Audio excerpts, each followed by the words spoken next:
नमस्कार सभी को और विशेष रूप से उन सभी दर्शकों को जिनकी राशि है तुला।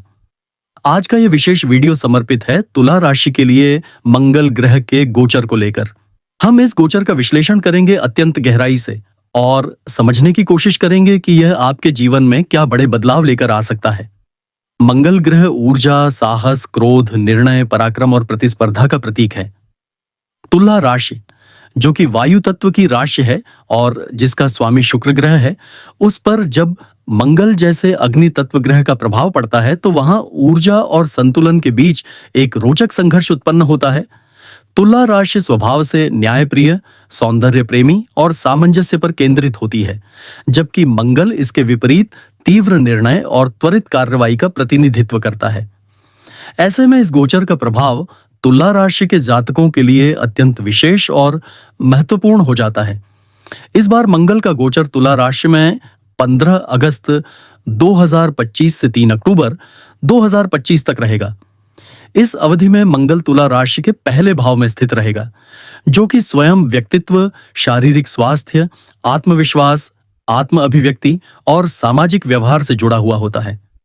पहले भाव में मंगल की स्थिति जातक को आत्मकेंद्रित, साहसी, तीव्र निर्णय लेने वाला और कुछ हद तक आवेगपूर्ण भी बना सकती है। यह एक ऐसा समय होगा जब तुला राशि के जातक अपने जीवन की दिशा बदलने के लिए नए रास्ते तलाशेंगे, नई पहल करेंगे और अपने भीतर छिपी ऊर्जा को महसूस करेंगे। लेकिन यह ऊर्जा यदि बिना नियंत्रण और संतुलन के निकलती है तो यह रिश्तों, स्वास्थ्य और करियर में उलझनों का कारण भी बन सकती है।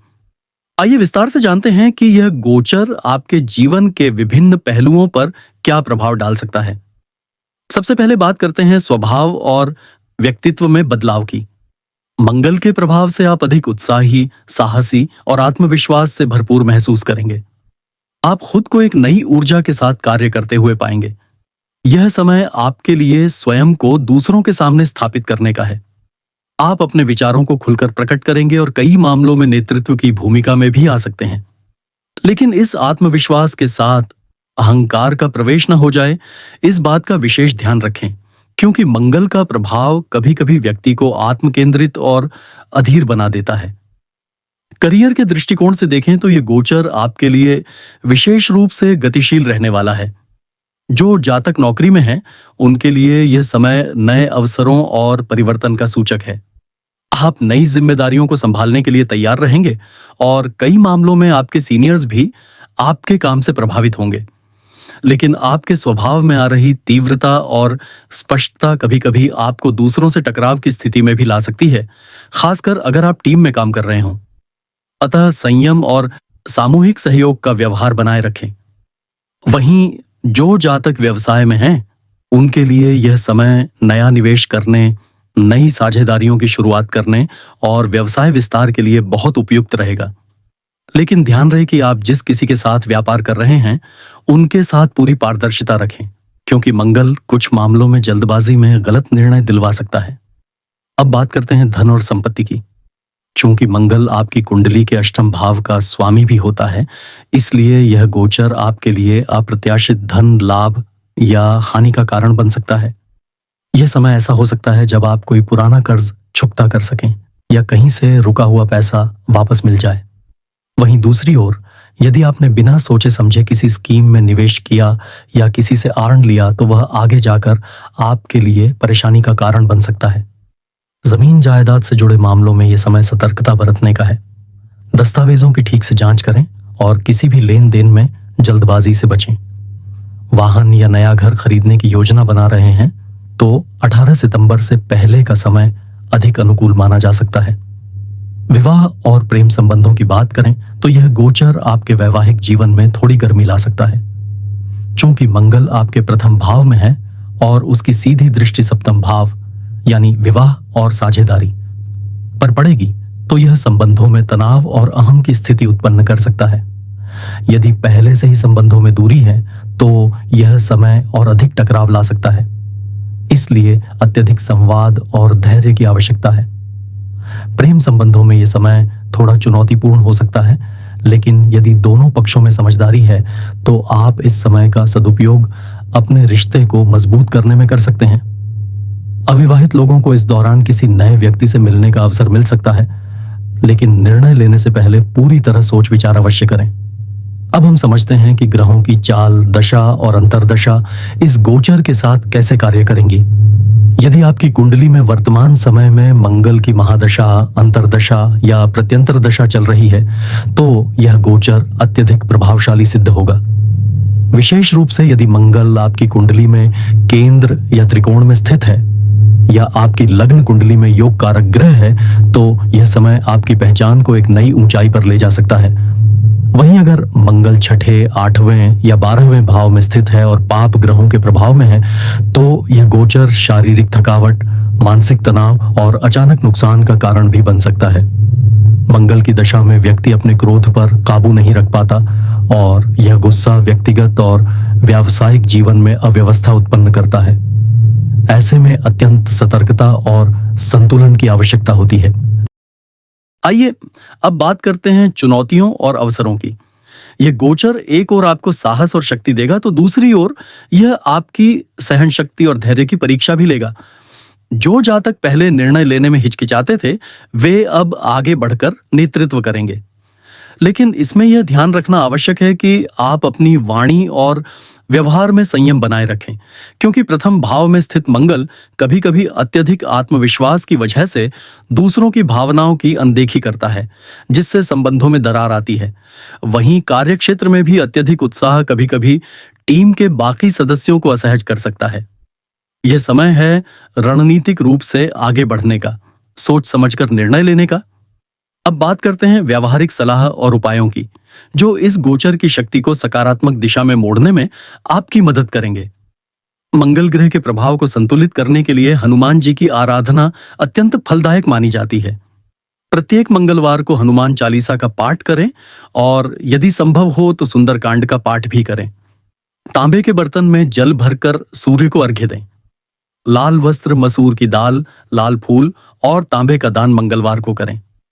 ओम क्रांक्रियों क्रौंस भौमाय नमः मंत्र का 108 बार जब प्रतिदिन करें, विशेष रूप से सूर्योदय से पहले।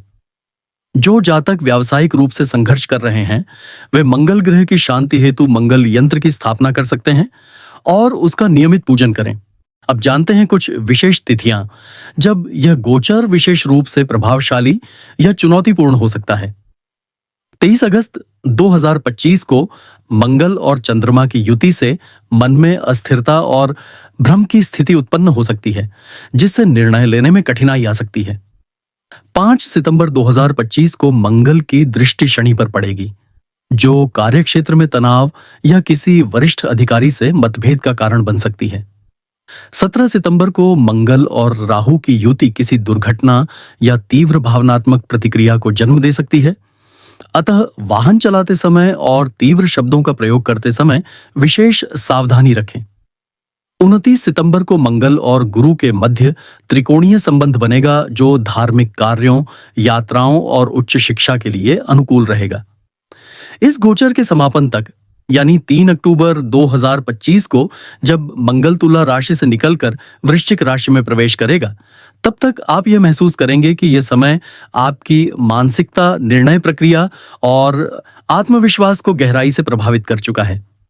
आपने अपने भीतर छिपी क्षमता को पहचाना होगा और अब आप पहले से अधिक स्पष्ट, दृढ़ और आत्मनिर्भर महसूस करेंगे।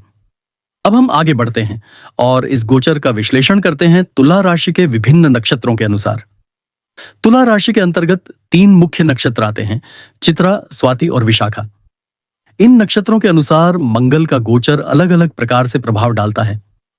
अगर आपकी जन्म राशि तुला है और आपका चंद्रमा चित्रा नक्षत्र में है, जो मंगल का ही नक्षत्र है, तो यह गोचर आपके लिए बेहद महत्वपूर्ण सिद्ध होगा।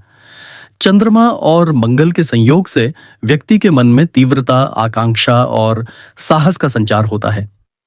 इस अवधि में आप किसी बड़ी परियोजना की शुरुआत कर सकते हैं।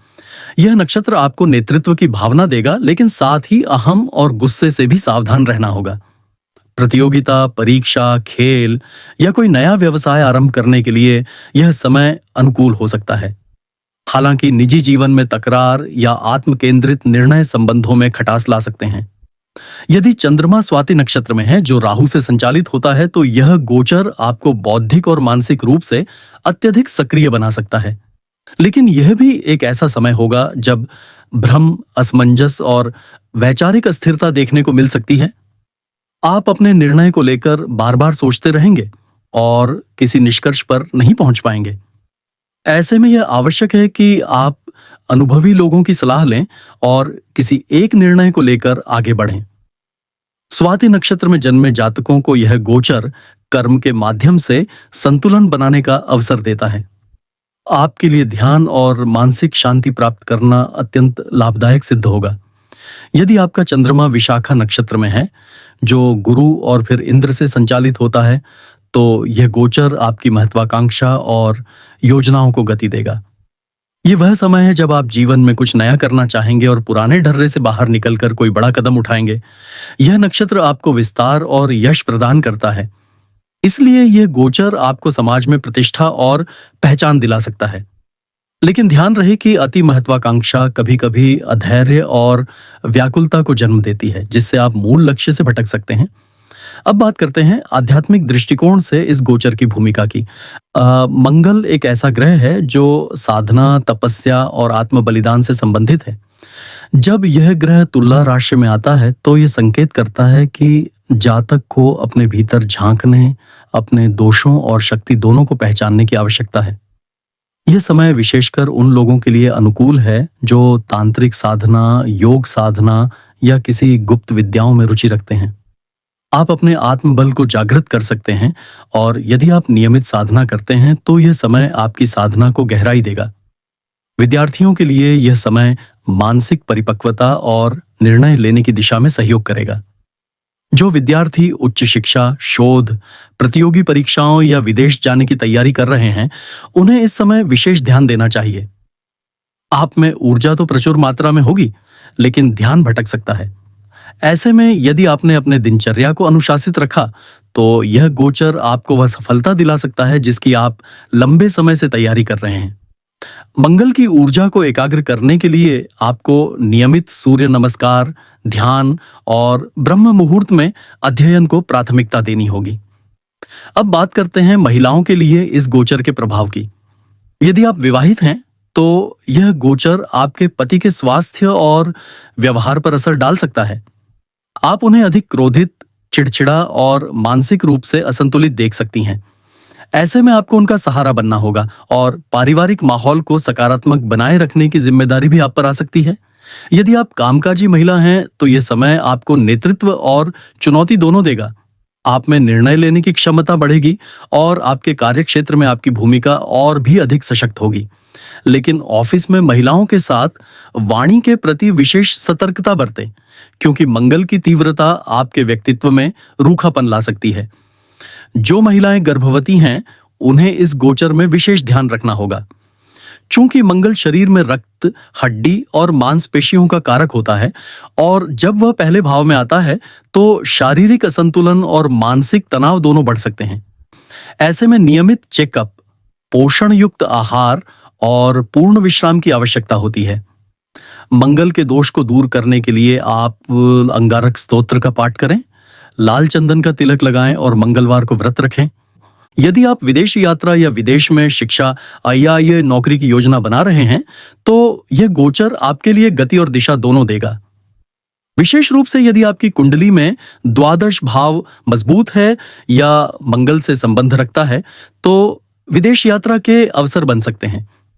लेकिन यात्रा से पहले सभी दस्तावेजों की पुष्टि करें और योजना बनाकर ही कदम उठाएं। 22 अगस्त से 18 सितंबर के बीच का समय विदेश संबंधित प्रयासों के लिए अनुकूल रह सकता है। मंगल गोचर का एक और प्रभाव आपकी मित्रता और सामाजिक संबंधों पर भी पड़ेगा। यह समय ऐसा हो सकता है जब आप अपने मित्रों के साथ किसी मुद्दे को लेकर विवाद में पड़ सकते हैं या पुराने मित्र से दूरी बन सकती है। लेकिन यदि आप धैर्य और पारदर्शिता से व्यवहार करते हैं, तो आप इन संबंधों को भी संभाल सकते हैं। यह गोचर आपको नई मित्रता और नेटवर्किंग का अवसर भी प्रदान करेगा, जिससे आप भविष्य में लाभ उठा सकते हैं। मंगल गोचर के दौरान कुछ विशेष योग भी बनते हैं, जैसे कि अगर आपकी कुंडली में सूर्य और मंगल की युति है, तो यह अग्नि योग कहलाता है और यह समय अत्यधिक तीव्रता, आत्मविश्वास और कभी-कभी अहंकार का भी सूचक होता है। यदि आपकी कुंडली में चंद्रमा और मंगल की युति है तो चंद्र मंगल योग बनता है, जो आर्थिक मामलों में अत्यधिक उन्नति दे सकता है, लेकिन भावनात्मक असंतुलन भी ला सकता है। यदि यह योग मंगल के गोचर के दौरान सक्रिय हो जाए तो जीवन में गहरे बदलाव संभव होते हैं। राहु और मंगल की दृष्टि यदि एक दूसरे पर पड़े तो व्यक्ति भ्रम और आक्रोश के बीच फंस सकता है। ऐसे में भ्रम में लिए गए निर्णय लंबे समय तक असर डाल सकते हैं। यदि यह समय आपके लिए बहुत अशांत हो तो आप मंगल राहु शांति अनुष्ठान करवा सकते हैं या किसी योग्य पंडित से वैदिक शांति प्रक्रिया करवा सकते हैं। गोचर के समापन के समय यानी 3 अक्टूबर 2025 को जब मंगल वृश्चिक राशि में प्रवेश करेगा, तब तुला राशि के जातकों को यह एहसास होगा कि यह समय उनके जीवन में कितनी तेजी और बदलाव लेकर आया है। आपने जो भी क्रियाएं की होंगी, चाहे वह सकारात्मक रही हो या नकारात्मक, उनका सीधा प्रभाव आपको वर्ष के अंत तक मिलेगा। यह समय आत्मनिरीक्षण का होगा और जीवन में स्थिरता लाने की आवश्यकता होगी। तो प्रिय दोस्तों, यह था तुला राशि के लिए मंगल गोचर का संपूर्ण, गहन और विस्तृत ज्योतिषीय विश्लेषण। यह गोचर एक आग की तरह है। यदि आप इसे नियंत्रित करें तो यह आपके जीवन को रोशनी और ऊर्जा से भर देगा, लेकिन यदि आप इसे बेलगाम छोड़ दें तो यह आपको जला सकता है। निर्णय आपका है, दिशा आपकी है और नियंत्रण भी आपके ही हाथ में है। अगर आपको यह विश्लेषण उपयोगी लगा हो तो कृपया इसे लाइक करें, शेयर करें और हमारे चैनल को सब्सक्राइब करना ना भूलें, ताकि हम ऐसे ही ज्योतिषीय रहस्यों और गहराइयों से आपको परिचित कराते रहें।